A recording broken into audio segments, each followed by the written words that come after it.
اللہ کریم نے نا آگے ایک اور مثال بیان کی. یہ جو بہت سارے لوگوں کے دلوں میں خیال آتا ہے نا قبروں میں جائیں گے ہڈیاں گل جائیں گی سڑ جائیں گی تو کیسے اٹھیں گے.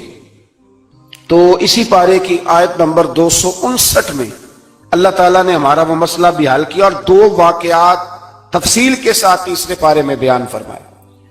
اللہ کریم فرماتے ہیں کہ کیا آپ نے اس شخص کو نہیں دیکھا کہ جو ایک ایسی بستی پر سے گزرا وَهِيَ خَاوِيَةٌ عَلَىٰ عُرُوشِهَا جو اپنی چھتوں کے بل گری پڑی تھی، یعنی بستی تباہ ہو گئی تھی.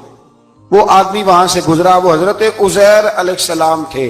بہت سارے مفسرین کے نزدیک بعض نے یہ لکھا ہے کہ چونکہ یہاں اللہ نے کسی کا ذکر نہیں کیا تو ہم بھی کسی کو مخصوص نہیں کرتے، لیکن کثیر کی تعداد یہ ہے کہ حضرت عزیر تھے. آپ گزرے ایک بستی میں تو آپ نے دیکھا کہ وہ بستی تباہ حال ہو گئی ہے اور زمین پلٹ دی گئی ہے، چھتوں کے اوپر لوگ مرے ہوئے پڑے ہیں. تو آپ کے دل میں خیال آیا کہ یا اللہ تو انہیں کیسے زندہ کرے گا بعد موتہا، مرنے کے بعد.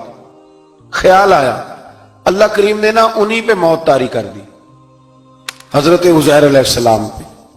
ان کے پاس تھوڑا سا کھانا تھا، ایک گدھا تھا، درخت کے نیچے لیٹ گئے گدھے کو باندھ کے. اللہ تعالیٰ نے ان پر نیند طاری کی اور وہ 100 سال تک سوتے ہی رہے. وہ بے آباد بستی آباد ہو گئی، وہاں شہر آباد ہو گیا، دنیا آباد ہو گئی، زمانہ آباد ہو گیا.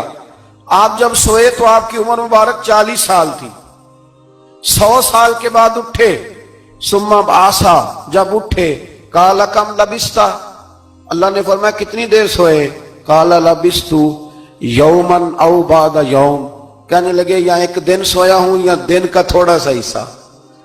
تو رب کریم نے فرمایا نہیں، آپ تو 100 سال تک سوئے رہے. فرمایا وہ دیکھو ذرا گدھے کی طرف. وہ گدھا جو تھا نا ان کا وہ گل سڑ گیا، ہڈیاں بکھر گئیں، اور وہ جو کھانا تھا نا پھل تھے، شربت تھا، سالن تھا، اس کا حال یہ ہے کہ لم یتسنہ، وہ باسی بھی نہیں ہوا. یہ ہے میرے رب کی قدرت. جس میں پہلے گل سڑ جانا تھا وہ باسی بھی نہیں ہوا اور وہ گدھا اس کی ہڈیاں بھی بکھڑ گئیں. تو رب کریم نے فرمایا سمجھ آئی ہے میں مردے کیسے زندہ کروں گا؟ عرض کی یا اللہ ایسی سمجھ آئی ہے جو کبھی بھولے گی بھی نہیں. 100 سال تک سوئے رہے. یہ بڑا لطیف واقعہ ہے. حضرت عزیر علیہ السلام اٹھ کے نا تو اپنے گھر گئے تو کوئی پہچانتا ہی نہیں تھا. ایک بوڑھی اماں جس کی عمر بہت زیادہ ہو گئی تھی اس کو جا کے سلام لی تو آپ فرمانے لگے اس اماں سے یہ عزیر کا گھر ہے؟ تو اماں فرمانے لگی ہاں ہے تو عزیر کا، لیکن وہ تو 100 سال پہلے غائب ہوئے، دوبارہ آئے ہی نہیں. آپ فرمانے لگے اماں میں ہوں عزیر. اماں کہنے لگی کہ عزیر کی تو ہر دعا قبول ہوتی تھی، اگر آپ عزیر ہیں نا تو دعا کریں، میری ٹانگیں جواب دے گئی ہیں، آنکھوں سے نظر نہیں آتا، آپ دعا کریں، اگر آپ واقعی عزیر ہیں تو اللہ مجھے شفا دے دے گا. تو حضرت عزیر نے دعا کی تو رب نے انہیں شفا دے دی. حضرت عزیر کی عمر اس وقت بھی 40 سال تھی. حضرت عزیر کی عمر جب گئے تب بھی، واپس آئے تو، اور حضرت عزیر کا بیٹا ان سے ملا تو اس کی عمر 118 سال تھی. پوتے بھی بوڑھے تھے. لوگوں نے حضرت عزیر علیہ السلام سے کہا یہ کیا ہے؟ فرمانے لگے یہ میرے اللہ کی قدرت ہے، یہ میرے رب کی قدرت ہے. آج بھی آپ دیکھ لیں کہ کچھ لوگوں کے بال ساری زندگی سفید نہیں ہوتے اور کچھ 17 سال کے 16 سال کے نوجوان ہیں تو سارا سار ان کا سفید ہو جاتا ہے. علامات وہ آ جاتی ہیں جو بوڑھوں میں ہوتی ہیں. اللہ تبارک و تعالیٰ نے فرمایا کہ یہ ہماری قدرت ہے، اس طرح کر کے ہم مردوں کو زندہ کریں گے.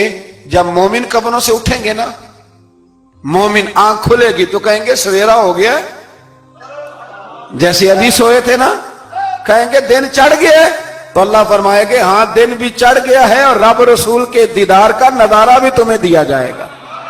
اٹھو بڑی شاندار صبح ہوئی ہے. اور کافر جب اٹھے گا تو کہے گا اوہو اب میرے لیے کیا نئی سزا ہے. تو اس سے بالکل آگے متصل حضرت ابراہیم علیہ السلام کا وہ واقعہ اسی پارے میں ذکر کیا گیا ہے. جب حضرت ابراہیم علیہ السلام نے کہا تھا کہ اے اللہ مجھے دکھا تو مردے کیسے زندہ کرے گا، تو رب کریم نے فرمایا یقین نہیں. عرض کی یا اللہ اطمینان قلبی کے لیے ایک علم الیقین ہوتا ہے، ایک عین الیقین ہوتا ہے، ایک حق الیقین ہوتا ہے. کہ یا اللہ میں اطمینان قلبی کے لیے، تو اللہ نے فرمایا 4 پرندے لے لو۔ حضرت ابراہیم علیہ السلام نے 4 پرندے لیے، کچھ نے لکھا ہے کوا تھا، مور تھا، مرغی تھی، کبوتر تھا، مختلف نام آئے۔ وہ 4 پرندے لیے، پھر ان کو ذبح کیا، پھر ان کا قیمہ بنایا، پھر گوشت ایک دوسرے میں مکس کیا، پھر 4 مختلف پہاڑیوں پہ رکھا۔ اللہ نے فرمایا مکس ہو گئے نا آپس میں، اب تم آواز دو۔ حضرت ابراہیم نے آواز دی اور رب نے زندگی دی، اور وہ پرندے اپنی ٹانگوں پر چلتے ہوئے حضرت ابراہیم کے پاس آ کے کھڑے ہوئے۔ تو فرمایا ابراہیم جس طرح ان کو زندہ کیا نا، اسی طرح پھر قبروں سے میں ہڈیاں بھی زندہ کر کے نکال دوں۔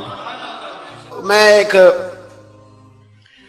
فلسفی کو پڑھ رہا تھا، یہ ہمارے جدید دور کے فلسفی بڑے عجیب باتیں کرتے ہیں۔ وہ کہتے ہیں جی ہوا ایسی چلتی ہے کہ انسان قبر میں ہوتا ہے تو ہڈیاں گل سڑ جاتی ہیں تو کوئی بھی نہیں بچتا، اور پھر آپ کہتے ہیں کہ کچھ کو عذاب ہوتا ہے کچھ کو ثواب ہوتا ہے، تو قبر کے اندر جب مردے چلے گئے تو آپ یہ بھی کہتے ہیں بعض لوگ ایک ایک قبر سے 70 اٹھیں گے تو ایک کو عذاب ہو رہا ہے ایک کو ثواب ہو رہا ہے، یہ کیا ماجرا ہے؟ ہمارے بزرگوں نے جواب دیا ہے، ہمارے بزرگوں نے یہ جواب دیا ہے کہ یہ ہوائیں، یہ فضائیں، یہ ساری اللہ کی قدرت ہے۔ ہر آدمی کو ٹھنڈ لگ جاتی ہے سردیوں کے موسم میں۔ میں نے کچھ ایسے بندے دیکھے ہیں، بلکہ کوئی مجھے کہے گا تو میں دکھا دوں گا، ساری سردیاں سویٹر نہیں پہنتے، پھر فوت ہو جاتے ہیں، اور کئیوں نے 6 پہنے ہوتے ہیں، پھر بھی دانت کے ساتھ دانت بج رہا ہوتا ہے، وہ کہتے ہیں توبہ توبہ بڑی ٹھنڈ ہے۔ یہ بھائی آب و ہوا ایک ہی ہے، لیکن وجود کے اثر قبول کرنے کے معاملات بھی اور ہی ہیں۔ یہی معاملہ قبر میں ہوگا۔ دیکھیں نا حضرت عزیر علیہ السلام کے گدھے نے بھی آب و ہوا لکھی اور کھانے نے بھی، تو گدھا گل سڑ گیا پر کھانا گلا سڑا۔ دوسری بات یہ کہ قبر میں بندے اکٹھے ہیں تو کسی کو عذاب تو کسی کو ثواب۔ تو امام جلال الدین سیوطی رحمۃ اللہ علیہ فرماتے ہیں 2 بھائی اگر ایک پلنگ پہ سوئے ہوں، ایک خواب میں لاہور ہوتا ہے دوسرا پشاور ہوتا ہے، سوئے کہاں ہوتے ہیں؟ اکٹھے ایک پلنگ پہ۔ وہ ایک کہتا ہے میں رات کو لاہور تھا، اور دوسرا کہتا ہے نہیں تو غلط کہہ رہا ہے میں تو پشاور تھا، تو ہوتے کہاں ہیں؟